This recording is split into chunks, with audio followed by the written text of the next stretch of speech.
Welcome to அன்பு Sudha kitchen.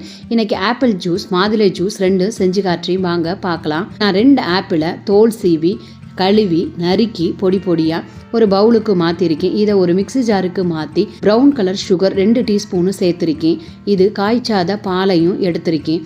அதையும் ஊற்றி நல்லா மிக்சியில் நைஸாக அரைச்சி எடுத்துக்கணும். இப்போ ஆப்பிள் ஜூஸு ரெடி. இதை வடிகட்டணும்னு அவசியம் இல்லை, அப்படியே இதை குடிக்கலாம். இதை நம்ம வீட்டையே ஃப்ரெஷ்ஷாக குழந்தைகளுக்கு செஞ்சு கொடுக்கறது நல்லது. அடுத்து மாதுளை ஜூஸு செய்கிறதுக்கு நான் 2 மாதுளையை எடுத்திருக்கேன். அதை நல்லா கழுவி சுத்தம் செஞ்சுக்கணும். ப்ரௌன் சுகரு, மில்க்கு 2ஐயும் எடுத்து வச்சுக்கணும். இந்த மாதிரி மாதுளையை மேல் பகுதியில் இருக்க இதை கீறி தனியாக அப்படியே எடுத்து கழட்டி வச்சிட்டோம்னா அது தனியாக வந்துடும். அதுக்கப்புறம் இதை 4 பக்கமும் நம்ம கீறி விட்டுக்கணும். இதை ஈஸியாக நம்ம உடச்சி எடுத்துக்கலாம். ஒவ்வொன்றா எடுத்து உதுத்து கொட்டுறதை விட இதை 4 பக்கமும் கீறிட்டு அப்படியே குப்புரை கவுத்து ஒரு மரக்கரண்டியால் தட்டுனோம்னா எல்லாமே கொட்டி போயிடும். அப்புறம் 1-2 இருந்துச்சு அப்படின்னா அதை மட்டுமே நம்ம எடுத்து வச்சுக்கலாம். இந்த மாதிரி தட்டுனோம்னா எல்லாம் பொதுன்னு கொட்டிடும்.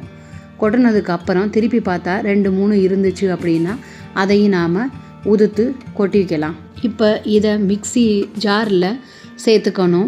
இது கூட ப்ரௌன் சுகரையும் 2 டீஸ்பூன் நான் சேர்த்துருக்கேன். பாலையும் சேர்த்து நல்லா அரைச்சி எடுத்துக்கணும். இப்போ இதை ஒரு வடிகட்டியை வச்சு நம்ம வடிகட்டணும். இந்த மாதிரி வடிகட்டிட்டோம்னா மாதுளை ஜூஸு ரெடி. நம்ம கடையில் குழந்தைகளுக்கு வாங்கி கொடுக்குறத காட்டிலும் நம்ம வீட்டிலேயே ஃப்ரெஷ்ஷாக இந்த மாதிரி ஜூஸ் அடித்து கொடுக்குறது ரொம்ப ஆரோக்கியத்துக்கு நல்லது.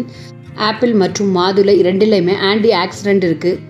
விட்டமின் சி, கே 2 நிறைஞ்சு இருக்குது. செரிமான சக்திக்கு நல்லது, இதய நோய்க்கு நல்லது, இரத்த அழுத்தத்தை குறைக்கிறதுக்கு நல்லது. இது உங்களுக்கு பிடிச்சிருந்துச்சுன்னா லைக் பண்ணுங்கள், ஷேர் பண்ணுங்கள், சப்ஸ்கிரைப் பண்ணுங்கள். மீண்டும் சந்திப்போம்.